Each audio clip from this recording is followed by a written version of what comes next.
Elle disparaissait il y a 10 ans. La religieuse a consacré bien sûr une partie de sa vie à lutter contre la misère, un combat qu'elle savait médiatiser. Mais aujourd'hui, qui lutte contre la pauvreté et comment? Ce matin, Véronique Fayet, la présidente du Secours catholique, est notre invitée. Bonjour Véronique. Bonjour. Merci d'être sur le plateau du Jour du Seigneur. Quel souvenir vous gardez de sœur Emmanuelle? D'une femme indignée, toujours au bord de la colère, capable de remuer les foules, de rallier les grands de ce monde, de séduire les médias aussi. Donc oui, une vraie force de caractère, une femme incroyable. Est-ce qu'elle manque aujourd'hui dans ce grand chantier qu'est le combat contre la misère? Oui, elle avait sa place, mais les choses ont changé, je pense, effectivement. Aujourd'hui, par exemple, la médiatisation est tout à fait différente, hein. On n'a plus le seul canal de la télévision ou de la radio. Tout ça passe par des réseaux sociaux, donc c'est beaucoup plus dilué. Donc, moi, je crois qu'il y a beaucoup de prophètes aujourd'hui, mais qui sont plus discrets, beaucoup moins visibles. Mais ils sont bien là, parce qu'on les voit à l'œuvre, nous, tous les jours. Mais est-ce que cette médiatisation ne manque pas, quand même, à un moment donné, pour mobiliser, pour indigner les Français? Si, parce qu'effectivement, on voit que les Français, ils ont quand même une capacité, les Français et les Européens d'ailleurs, Oui, alors je il y a parle en une France. capacité d'indignation, mais qui est un feu de paille. On a bien vu sur quelques images à propos des migrants ou quelques faits divers, il y a une indignation qui monte, qui dure 24 heures. Et nous, notre travail justement d'association, c'est de retravailler dans la durée sur cette indignation qui affleure de temps en temps, de moins en moins souvent, et d'en faire après un travail de terrain, un plaidoyer aussi pour changer les structures, enfin toutes les injustices sociales et économiques qui font que la pauvreté dure encore aujourd'hui. Mais effectivement, ça fonctionne plus de la même manière qu'il y a 10 ans, et on n'a plus des grandes figures médiatiques comme était l'abbé Pierre ou sœur Emmanuelle ou d'autres. Alors, vous parlez de ces acteurs plus ou moins anonymes qui œuvrent en coulisses pour lutter contre la misère. Ce matin, nous avons choisi d'en mettre plusieurs en avant, des acteurs qui vous ressemblent, qui nous ressemblent également. On va commencer par un couple qui, à la retraite, est parti en Asie et a mis en place un chantier formidable pour les enfants. On regarde.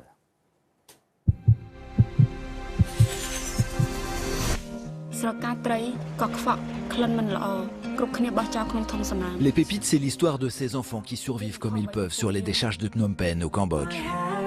Mais c'est surtout l'histoire de Christian et Marie-France, un couple de retraités français qui décident de tout quitter pour s'installer auprès des plus pauvres. Contre toute attente, ce documentaire va être un véritable succès. Plus de 200 000 spectateurs se passionnent pour l'histoire de ce couple ordinaire au destin extraordinaire. On sentait bien qu'on partait dans une aventure. Pour eux, l'aventure commence en 1994. Tout juste retraités, ils s'installent au Cambodge et découvrent consternés ces enfants qui survivent dans les décharges de Phnom Penh. Au milieu des mouches et des rats, des centaines d'enfants pieds nus fouillaient une espèce de bouillie décomposée, pleine de vers et dans laquelle on enfonçait jusqu'au mollet. Christian, passionné de cinéma, en fait un film. C'est lui qui commande ses archives. Et puis le pire, on apercevait des enfants qui mangeaient dans cette infection. C'était horrible à voir. Face à tant d'horreur, le couple ne peut rester indifférent. Sur leur fonds personnel, ils commencent à servir des repas aux enfants. D'abord quelques-uns, à même la décharge, puis des centaines. Mais cela ne suffit pas, car chaque jour, les enfants sont plus nombreux. Alors Christian et Marie-France reprennent la route. En France, ils ont tout vendu, sauf leur vieux camping-car. À bord, ils écument le pays pour récupérer des fonds, car le couple a des projets. Donc il n'est pas question de lâcher. De retour au Cambodge, Marie-France et Christian deviennent bâtisseurs. Ils achètent un immense terrain, à 2 pas de la décharge, pour y construire des salles de classe. En quelques années, c'est une petite ville qui voit le jour.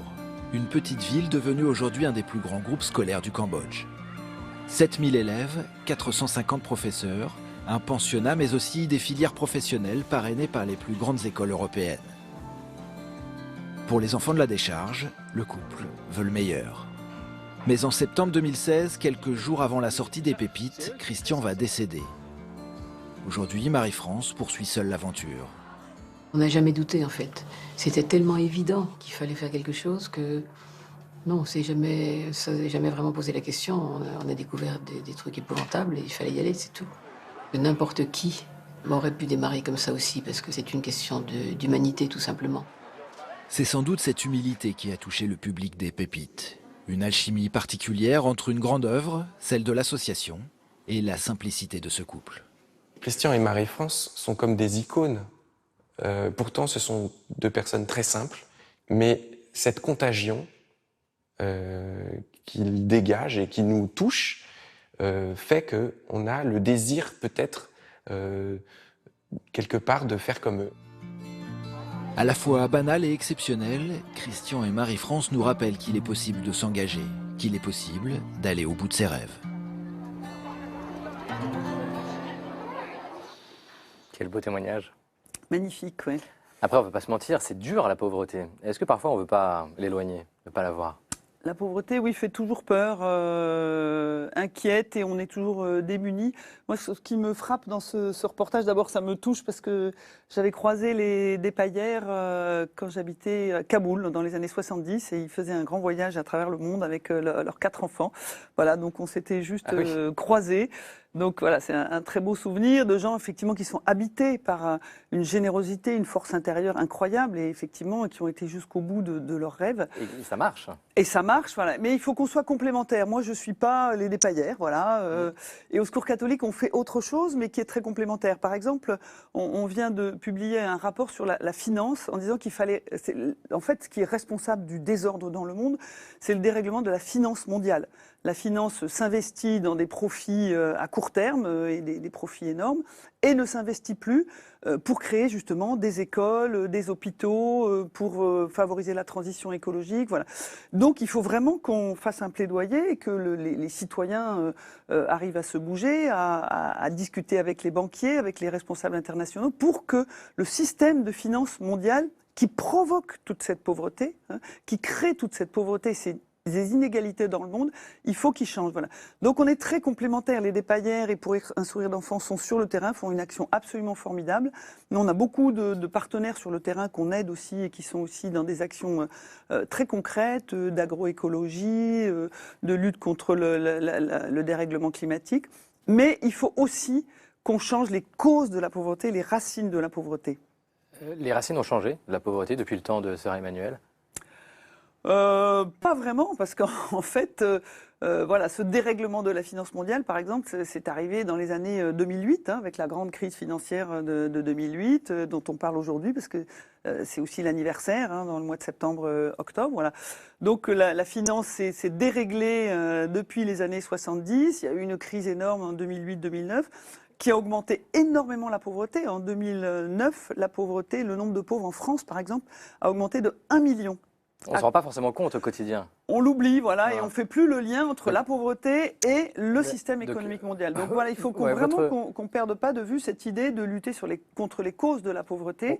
On parlait de l'indignation de Sœur Emmanuelle. Est-ce que votre travail, et vous, Véronique Fayet, et au Secours catholique, c'est de provoquer cette réaction chez nous, chez les gens? Ah oui, absolument. On essaye d'être indigné. Alors, on n'a pas forcément l'écho médiatique de Sœur Emmanuelle, mais on essaye d'être indigné quand on voit les inégalités qui augmentent, quand on voit que les migrants ne sont pas accueillis comme il faut, qui sont même traités de manière indigne, à peu près comme ces enfants sur la décharge.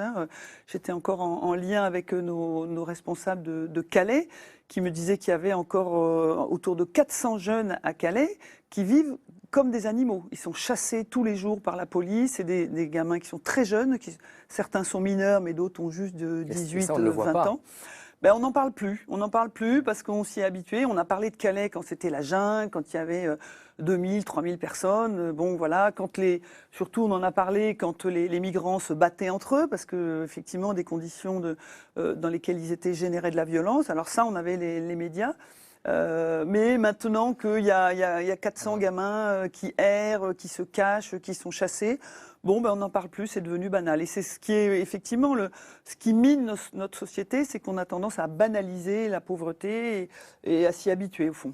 J'aimerais qu'on réentende, parce qu'en début de matinée, en début d'émission, on a entendu Sœur Emmanuelle dans un reportage, dans un portrait. On va la réentendre là, dans un extrait. Elle raconte une petite anecdote et ça me fait penser à ce que vous êtes en train de dire. On regarde.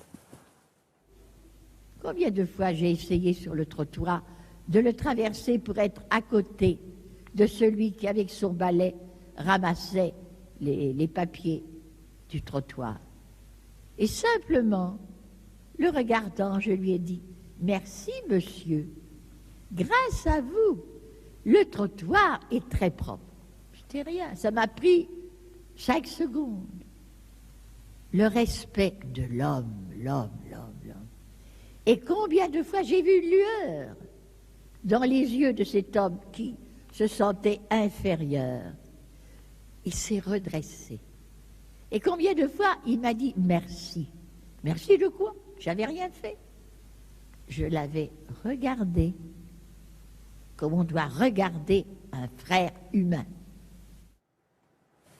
Ça passe par là, la lutte contre la pauvreté également. Oui, c'est magnifique et ça rejoint tout à fait, nous, ce qui est notre slogan un peu, qui est la révolution fraternelle en fait.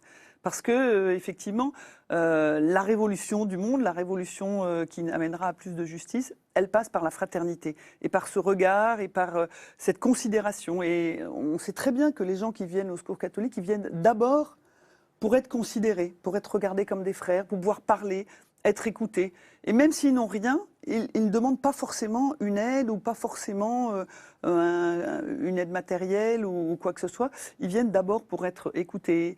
Et ce beau témoignage de Sœur Emmanuelle me fait penser aussi au film, le très beau film sur le pape qui vient de sortir. Pape François de Vimanders. Voilà, qui se termine là-dessus. Le pape, ça se termine sur le sourire. Et le pape dit, mais ce qui est essentiel au fond, pour voilà, bien vivre ensemble, c'est avoir le courage parfois d'un sourire et le sens de l'humour. Et je pense que c'est quelque chose qu'il partageait avec Sœur Emmanuelle.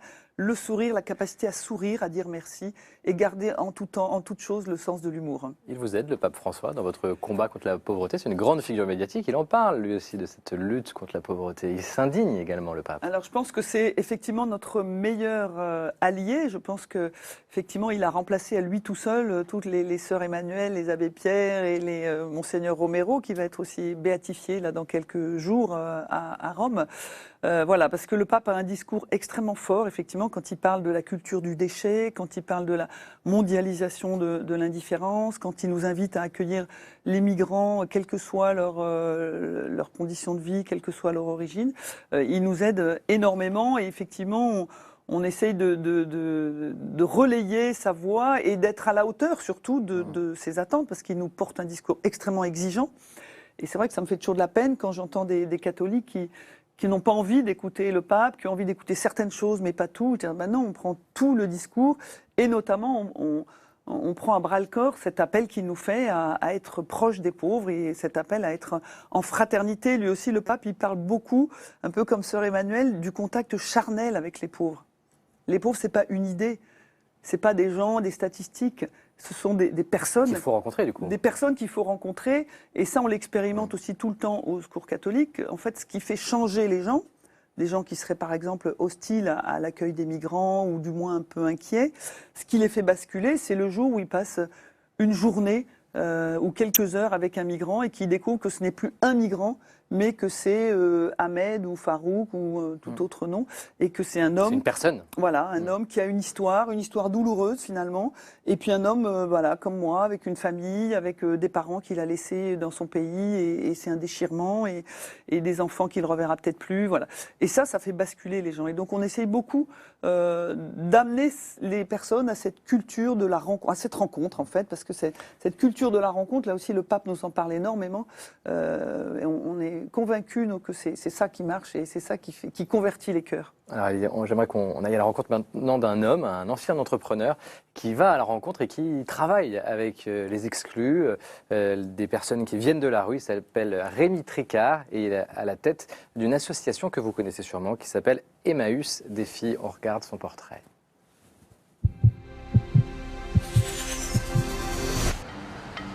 Rémi Tricard fait partie de ces hommes qui ont eu plusieurs vies. La dernière d'abord. Depuis 5 ans, il dirige Emmaüs Défi, une entreprise d'insertion inspirée des communautés de l'Abbé Pierre. Avant cela, ce quadragénaire a suivi un parcours plus classique. Il a travaillé une quinzaine d'années dans l'agroalimentaire comme directeur d'usine. J'ai toujours travaillé sur des sites industriels, donc j'étais patron d'usine assez vite dans des pays à l'étranger, République tchèque, Turquie, Ukraine, avec cette finalité qui est quand même de produire de la richesse pour les actionnaires. Bonjour Jean-Patrick, tu vas bien? Ah bonjour Rémi, ça va? Vous allez bien? Ouais, très bien. Aujourd'hui, son quotidien a radicalement changé. Depuis 5 ans, ses collaborateurs sont d'anciens sans-abri. Ils sont 150 à travailler chaque jour à la mise en rayon, au tri ou à la restauration d'objets. Des exclus du système à qui Emmaüs Défi donne un travail, mais aussi un accompagnement personnalisé vers l'insertion. Une réalité sans commune mesure avec ce qu'a vécu Rémi dans son ancienne vie. C'est à son retour en France qu'il franchit le cap. Il n'a pas encore 40 ans et il cherche à donner du sens à son activité professionnelle. Je sentais que j'étais plus complètement à l'aise avec ce que je vivais professionnellement. J'avais envie d'évoluer, d'aller vers autre chose. J'ai repris une formation. Et ça a été l'occasion de beaucoup de questionnements, en fait. Et je me suis dit, bon, poursuivre dans l'entreprise classique n'est pas forcément la seule chose possible. Et après, c'est la rencontre avec Emmaüs Défi qui a été le déclic. Je me suis dit, si je passe pas le cap maintenant, pour ce projet-là, probablement que je le ferai jamais. Ce petit bureau sans luxe en dit long sur ce choix de vie radical. Pour se mettre au service des sans-abri, Rémi a aussi accepté de diviser son salaire par 2. Pour autant, il ne s'agit pas de bénévolat, car depuis quelques années déjà, Emmaüs se professionnalise. L'adresse est désormais connue et à l'heure de l'ouverture, on pourrait presque se croire le jour des soldes sur les grands boulevards. Chaque jour, c'est près de 2000 clients qu'il faut satisfaire avec des techniques de vente similaires à n'importe quelle entreprise. C'est un super manager, dans le sens où, effectivement, on a beaucoup de liberté et on se concerte assez souvent. Et c'est très, très important de voir que nos managers sont à l'écoute et nous soutiennent sur certains projets. Et ça, c'est super. Une fois par mois, comme tous les permanents, Rémi met la main à la pâte. Une façon de garder un lien avec la réalité, mais aussi de ne pas oublier le sens de son travail. Aujourd'hui, en tout cas, j'ai le sentiment d'être en cohérence avec ce que je suis au fond de moi. Et quand je viens au travail, je suis le même Rémi que quand je ne suis pas au travail. Et pour moi, c'est important. Et c'était en grande partie ce que je recherchais en faisant ce changement-là. De plus en plus de cadres quittent le privé pour l'humanitaire. Le secteur embauche, preuve qu'associatif et épanouissement professionnel ne sont pas incompatibles. Depuis l'époque de l'abbé Pierre, l'engagement a bien évolué. Moins caritatif, il est tout aussi sincère. Tout aussi sincère, c'est bien l'essentiel. Mais est-ce que la lutte contre la pauvreté a changé? Est-ce qu'on lutte différemment aujourd'hui? D'abord, avec oui, des méthodes comme celle-ci, par exemple. Voilà, et je pense qu'il y a de plus en plus de jeunes comme Mathieu, c'est ça? Rémi. Rémi. Il y en a de plus en plus de jeunes qui font ce choix-là, comme il le dit très bien, pour être en cohérence en fait avec eux-mêmes, parce qu'ils ont un idéal, ils ont une soif de générosité, voilà. Et quand ils sont dans un travail qui les satisfait pas, en fait, ils sont en une forme de stress spirituel qui devient vite invivable. Donc beaucoup font ce choix-là. On en accueille beaucoup au Secours catholique parmi les salariés ou parmi les bénévoles. Et surtout, bien au-delà des associations traditionnellement humanitaires comme Secours catholique ou Emmaüs, il y a plein de petites start-up solidaires qui fleurissent partout. Et moi, je trouve que c'est un signe d'espérance formidable. Là, ça va être une entreprise de collecte de carton et de recyclage de carton, une entreprise de déménagement solidaire, des jardins, là, les jardins de Cocagne, là, qui sont bien connus, mais d'autres. Voilà. Donc, il y a énormément d'initiatives qui sont à la limite, d'ailleurs, du solidaire et de l'écolo, environnement, etc. Parce que souvent, c'est basé sur, par exemple, une agriculture raisonnée ou voire complètement bio. C'est totalement lié. Et je trouve que justement, ce lien entre une économie plus solidaire, une protection de l'environnement et la volonté de faire travailler des gens qui sont très éloignés du marché de l'emploi pour dire justement que nul n'est inemployable, on est là vraiment sur les 3 dimensions du développement durable. Et on est en plein dans l'encyclique Laudato Si, où le pape nous disait à longueur de page « tout est lié, tout est lié ». Donc l'économique, le social et l'environnemental marchent ensemble. Et ça, on le voit de plus en plus, même en dehors des associations labellisées humanitaires. Et donc c'est réjouissant. Il faut aussi les responsables politiques, ceux qui encadrent. Je vais vous poser la question, savoir s'ils vous aident aujourd'hui, si vous sentez une bonne vague, en tout cas, de prise de conscience pour vous aider à lutter contre la pauvreté. Mais j'aimerais, à ce sujet, qu'on entende Sœur Emmanuelle à nouveau. Je crois que si tu peux perdre certaines associations, c'est précisément que les dirigeants soient derrière des bureaux, reçoivent des dossiers, quelques photos, et croient qu'ils ont tout compris. Ça ne peut pas marcher, ça. Alors, elle parle des dirigeants des associations, mais c'est pour les dirigeants en général, c'est intéressant. Alors, ça c'est vous très interpelle, vrai, c'est très vrai pour les présidentes d'associations. Et Comme moi, vous, Véronique je Fayet. tiens beaucoup oui, à aller sur le terrain le plus souvent possible. Donc, la semaine dernière, par exemple, j'étais à Toulouse et ça a été très, très enrichissant. J'étais visiter l'équipe de Tarascon-sur-Ariège. Donc, vraiment, on est loin de Paris. Donc, c'est une autre approche. J'ai vu des gens absolument formidables. Donc, ça, c'est très important. Et est-ce que vous avez l'impression que les hommes politiques, ils vont sur le terrain, ils voient ça? Alors, Est-ce que les vous hommes voyez... politiques... Ou les femmes politiques, hein, Oui, oui, oui. Alors, ils n'y vont pas assez. Justement, bon, du coup, ils n'ont pas une connaissance charnelle de la pauvreté, parce que, encore une fois, quand on regarde quelqu'un qui a vécu la pauvreté les yeux dans les yeux, et quand on l'écoute, eh bien, on change son cœur. Et alors, quand même, il s'est passé quelque chose d'intéressant dans la politique française il n'y a pas longtemps, c'est-à-dire on avait un président de la République qui a voulu prendre à bras-le-corps à son niveau, à lui, donc au plus haut niveau de l'État, la question de la lutte contre la pauvreté. Donc ça, c'était une très bonne chose. Donc il a rencontré le pape, je ne l'oublie pas, au mois de juin, j'avais la chance de l'accompagner, mais il a rencontré le pape qui a dû lui dire des choses. Il a beaucoup écouté les associations, j'en témoigne. Et puis, il a passé une après-midi entière avec ATD Quart Monde à écouter des familles en grande précarité qui lui ont parlé un petit peu de leur vie. Et figurez-vous qu'il a changé. Vous voyez une conversion chez lui dans ses propos sur la pauvreté. En tout cas, le discours qu'il a énoncé pour présenter la stratégie de lutte contre la pauvreté, donc je crois que c'était le 13 septembre, était radicalement différent de ce qu'on entendait avant. Il a dit des choses fortes. Il a dit d'abord, les pauvres sont des gens qui se battent, qui sont courageux. Ils n'ont pas choisi ça. Alors qu'avant, on avait un discours qui était peut-être un peu, bon, ils profitent un peu du système, ils sont un peu feignants, il faudrait les remettre au travail. C'est plus du tout ça. Et puis après, il a dit quelque chose de très fort aussi. Il a dit, les pauvres ont beaucoup à nous apprendre. C'est exactement ce que dit le pape dans La joie de l'Évangile. Ils ont beaucoup à nous apprendre. C'est eux qui ont la réponse. Voilà. Et il avait ajouté avec une certaine humilité, je ne le savais pas il y a 15 mois. Voilà. Donc il faut absolument qu'on emmène nos politiques sur le terrain. Il faut qu'ils acceptent de prendre ce temps-là. Sinon, effectivement, ils ne peuvent pas comprendre. Pour cela, on compte sur vous, Véronique Fayet. Vous êtes une femme indignée également, on l'a compris. Dans cette émission, merci. Il est temps d'accueillir Michel Cole pour ses conseils de lecture du jour de ce dimanche. Bonjour Michel. Bonjour madame, bonjour David. Bonjour. Ça vous emballe, ce discours de Véronique Fayet? Vous êtes un chrétien engagé, je le sais.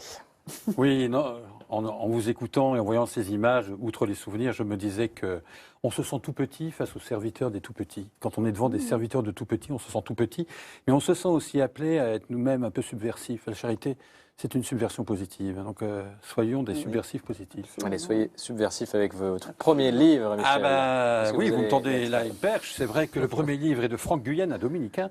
Le titre de son livre, c'est « Quand les religions font mal aux serfs ». C'est un livre sur les violences faites au nom de Dieu. Et ce qui est intéressant dans ce livre, c'est qu'il rappelle que toutes les religions sont concernées. Il n'y en a pas une qui échappe à ça. Vous savez que même la spiritualité zen a cédé à la férocité. Alors, dans ce livre, il aborde toutes les religions, sauf une, l'islam. Parce qu'il considère qu'il vaut mieux faire un détour par les autres religions pour aider l'islam à surmonter sa crise. C'est une main tendue. Oui, une main tendue. Et puis, ce qui est intéressant dans ce livre, c'est que ce n'est pas seulement un inventaire des violences religieuses, c'est aussi une interrogation sur les causes de ces violences et sur les remèdes. Et il y en a un que je trouve intéressant par rapport à tout ce qu'on vient d'entendre, il en propose un, c'est l'empathie. Apprendre à être empathique, pas seulement sympathique, David, empathique. C'est ce que nous explique avoir de la Véronique Fayet dans compassion pour les autres. Voilà, avoir de la compassion pour les autres. Et finalement, être non violent, c'est pas forcément vouloir devenir le Mahatma Gandhi, vouloir devenir Martin Luther King, qui sont des effigies extraordinaires. C'est déjà d'apprendre soi-même à être empathique, pas seulement sympa. Empathique, c'est plus se mettre à la place de l'autre. Formidable livre et qui peut nous aider à être des gens empathiques. Et on le vous conseille, c'est important d'être empathique en effet. Un livre sur Jésus. Christine Piloty, Jésus, l'homme qui préférait les femmes, chez Albin Michel. Alors je vois, tout de suite vous réagissez, l'homme qui préférait les femmes. Bon. Alors, le titre est provocateur, ça va en faire rire certains, ça va en faire rugir d'autres. Au-delà du titre provocateur, je dirais un peu taquin, moi je me suis laissé interroger, et ça devrait vous plaire, Madame Fayet, par le regard féminin qui est posé sur Jésus. C'est quand même intéressant. Le regard féminin qui est posé sur Jésus, quelle est la qualité de notre regard, nous, messieurs?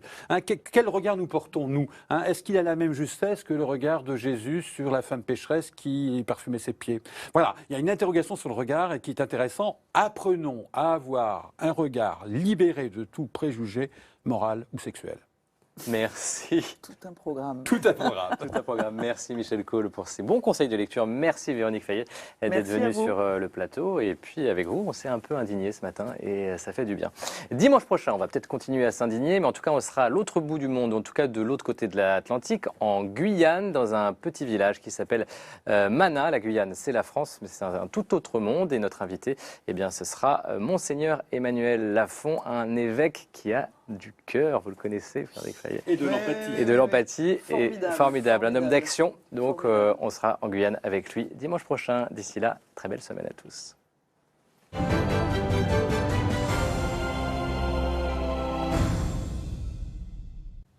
Ainsi se terminent les chemins de la foi. Merci de nous avoir suivis.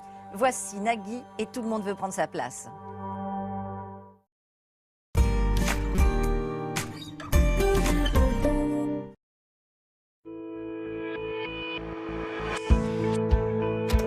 Si Mélanie a retrouvé le chemin de l'emploi, si Oulan peut nourrir son village, si Guy et sa famille ont à nouveau un logement, c'est parce que Christiane n'a jamais cessé de les soutenir. En léguant au Secours catholique, vous poursuivez le combat contre la pauvreté.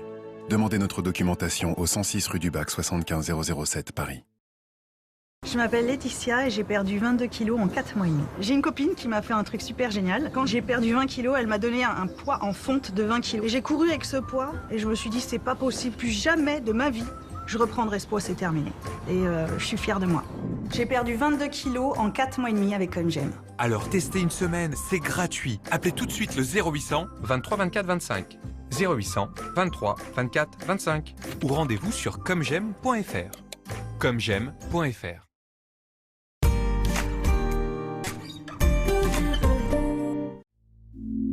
Sur France TV ce soir.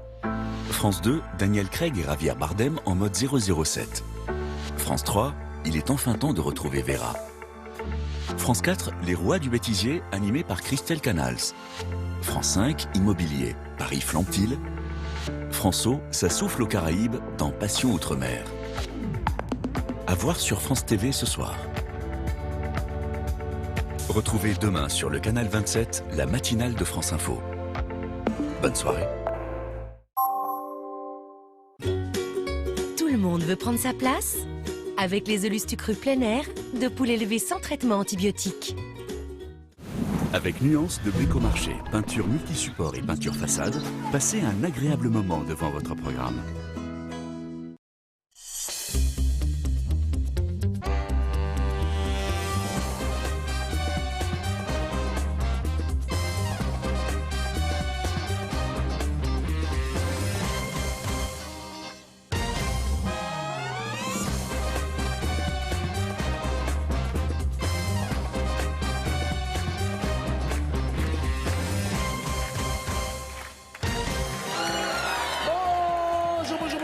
Bonjour. Tout le monde veut prendre. Elle a 173 victoires, 175 500 €. C'est Marie-Christine. Bonjour Nagui, bonjour à tous. Ça va Marie-Christine? Oui, tout va très bien, merci. Vous vous rendez compte?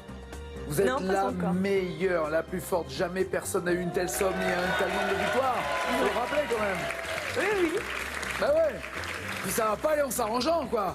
Ah, ça, on verra. Ah oui, parce que là, vous commencez à creuser de plus en plus l'écart avec ceux qui rêveront d'atteindre un jour ce sommet. Vous étiez, je le rappelle, parce que je trouve ça très mignon au début, vous étiez battu dans l'idée de dire je voudrais qu'il y ait plus de femmes dans le classement des plus grands champions. Ah oui. Parce que c'est le masculin qui l'emporte, donc il faut dire les plus grands champions. Et bien là, je trouve que vous faites honneur aux femmes et vous êtes devenue la plus grande de tous. Ouais. Ah, j'en suis super fière. Ah ouais, vous pouvez. Ouais. Vous pouvez. Ah, Christine, une femme, justement, face à vous peut-être, Estelle. Étienne. Marie-Christine. Gilles. Florence. Et Romain. Allez, on joue.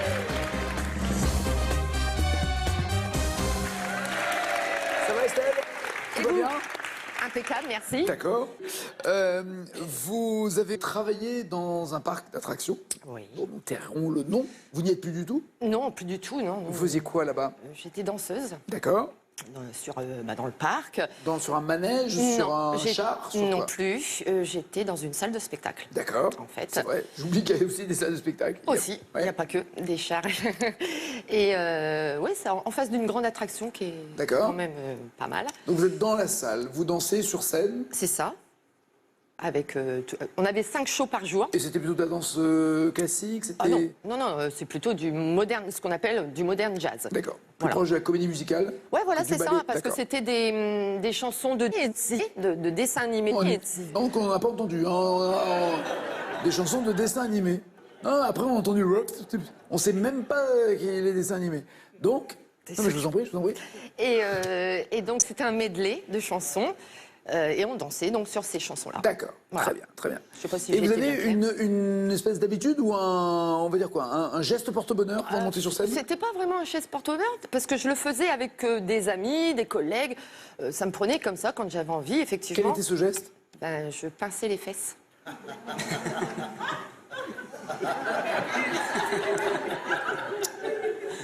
Quel plaisir cela vous procurait-il? Mais pas forcément de plaisir, mais c'était comme ça. Je passais derrière la personne, elle savait que Oui, il c'était vaut mieux moi. pour les fesses, il vaut mieux, ouais, parce que devant il faut avoir le bras long. Ah, pour vous c'était une signature? Oui, c'est ça. C'est-à-dire sans se retourner, hop. Il savait que c'était moi. C'est Estelle. Voilà, c'est ça. Ok. Et donc. C'est votre touche personnelle. C'était ma petite marque de fabrique. Voilà. Et homme, femme, tout le monde. Homme, femme, tout y passait. Oui, tout y passait. Oui, passer n'est pas une marque, je crois pas. Non. Tout y passait. Très bien, très bien. Jusqu'au jour où... Jusqu'au jour où j'ai confondu un de mes collègues avec quelqu'un d'autre. Qui n'était pas un collègue? Qui n'était pas un collègue. Qui était quoi? Un patron? Non plus. Qui était un client? Non plus. Un chanteur. Connu? De boys band. Oui, ça va, entre eux, je pense qu'ils devaient aussi C'est pas moi qui le dis. Se dire bonjour. Non, et en fait, c'est vrai dans le show business, on va beaucoup dans les pince-fesses. C'est ça, voilà. c'est ça.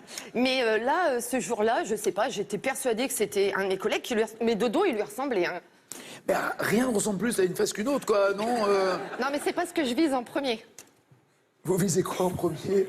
Mais qu'est-ce qui se passe? On va pas y arriver. Mais vous êtes consulté ou pas? Il y a quelqu'un qui vous suit?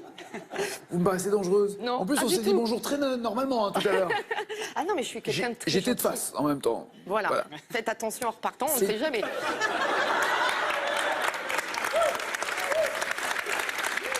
Hashtag. Attention. Il l'a pris comment?